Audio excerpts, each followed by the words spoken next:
The collapse didn't happen overnight, and that's what makes it so unforgivable. It took too long for Kevin Stefanski to act, and now the damage feels less like a slump and more like something structural, something that might already be etched into the DNA of this season. Week after week, the same scenes replayed themselves. Offensive linemen whiffing on basic assignments. Miscommunications that looked less like mistakes and more like a unit that didn't trust each other. A quarterback under siege before he could even settle his feet. And through all of it, the response from the top felt slow, cautious, almost detached. Names were reshuffled, minor tweaks were floated, but the core issue was never confronted with urgency. That silence became its own form of failure. Quinshon Judkins didn't need theatrics to make his point. He didn't call out teammates or storm a podium. What he did was far more damaging for an organization already wobbling. He told the truth calmly, clearly, and without trying to soften the edges. His message wasn't about effort or raw talent. It was about leadership. About a system that wasn't demanding accountability where it mattered most. And when you hear that coming from a young player who's still in the early chapters of his career, it lands heavier than any rant ever could. Judkins wasn't protecting himself. He was diagnosing the disease. You don't need a press conference to validate what he said. You can see it on tape. Every snap tells the same story. Shedeur Sanders dropping back with defenders already breaking through. Pockets collapsing not because of exotic blitzes or elite scheming, but because of simple breakdowns that shouldn't exist at this level. Sanders hasn't struggled because he lacks ability. He's struggled because the environment around him refuses to function. When your offensive line is blocking air, falling over nothing, or disengaging before the play even develops, the quarterback becomes collateral damage. That's not coincidence. That's a pattern. This isn't about one bad afternoon or a matchup gone wrong. Across multiple games, against multiple opponents, the same flaws keep surfacing. Bears, Steelers, Dolphins, Titans, it doesn't matter. The names change. The outcome doesn't. The front five looks overwhelmed by basic pressure, unprepared for stunts, slow to react, and incapable of holding ground.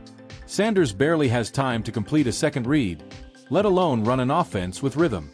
Judkins is getting hit in the backfield before plays can breathe.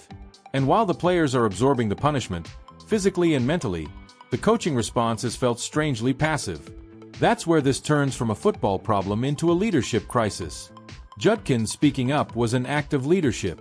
Stefanski waiting weeks to truly address the root of the issue was the opposite. Missed blocks turn into missed opportunities, and missed opportunities turn into wasted seasons. These aren't just numbers in a box score. These are formative moments for young stars whose careers are being shaped right now. Sanders isn't regressing. He's adapting to dysfunction. He's learning to survive instead of learning to thrive, and that's a dangerous adjustment for any quarterback. You can see the toll it's taking. The body language is different. The timing is off. Game plans get abandoned mid-drive because the protection can't be trusted. When a quarterback starts second-guessing whether the pocket will even exist, the damage goes beyond sacks and pressures, creeps into confidence. It shortens reads. It creates habits that don't just disappear once things improve. And yet, Sanders hasn't complained. Not publicly. Not even as the hits pile up. That quiet endurance only makes the dysfunction around him louder.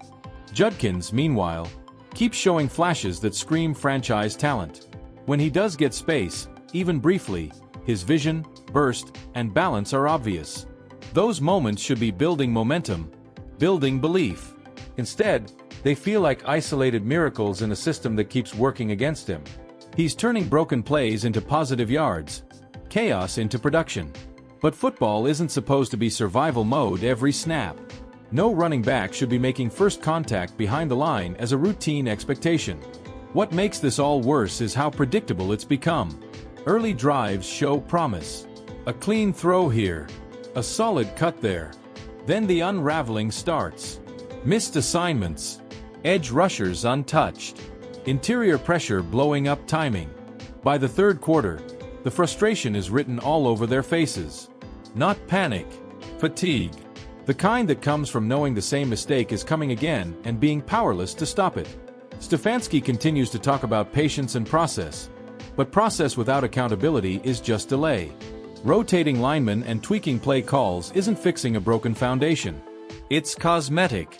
The structure itself is the problem, and every week it goes unaddressed, the crisis deepens. This isn't a rebuilding roster learning on the fly. This is young talent being misused and worn down by leadership indecision. That's not development. That's negligence. Watch Sanders on the sideline. Helmet off. Eyes scanning the field, replaying snaps that never had a chance. That stare isn't confusion. It's exhaustion. He should be learning rhythm, mastering schemes, building chemistry. Instead, he's playing hot potato with the football, bracing for impact before the snap even settles. The flashes still come, throws on the move, plays under pressure that remind everyone why he's special. But flashes are all you get when there's no system, no security, no trust.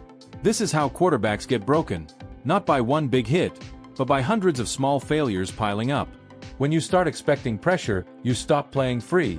When you stop trusting protection, you stop growing. And when leadership treats that as normal, the damage becomes irreversible. Judkins and Sanders are doing everything they can within a system that gives them nothing back. Effort without structure eventually turns into frustration, and frustration eventually turns into disillusionment. The Browns aren't just losing games. They're losing belief. The vibe tells you everything before the scoreboard does. The sideline energy. The empty looks after another wasted drive. The sense that everyone knows what's wrong but no one with power is willing to rip it out and fix it. This is a crossroads, not the hopeful kind, but the kind with alarms blaring and smoke already filling the room. You can't keep calling this a learning experience when nothing is being learned. At some point, development turns into damage, and that point passed weeks ago. Judkins and Sanders aren't side characters in a rebuild. They are the rebuild. If the Browns don't show vision and courage now, they won't just lose a season, they'll risk losing the future. Talent doesn't survive long in a culture that refuses to protect it. If you've been watching this unfold and feeling that same frustration every Sunday, you're not alone. Drop your thoughts in the comments. Do you think the Browns can still fix this, or is the damage already done? Make sure you like the video, share it with someone who's been yelling at their TV all season, and subscribe if you want to keep following the real story behind this Browns QB chaos as it continues to unfold.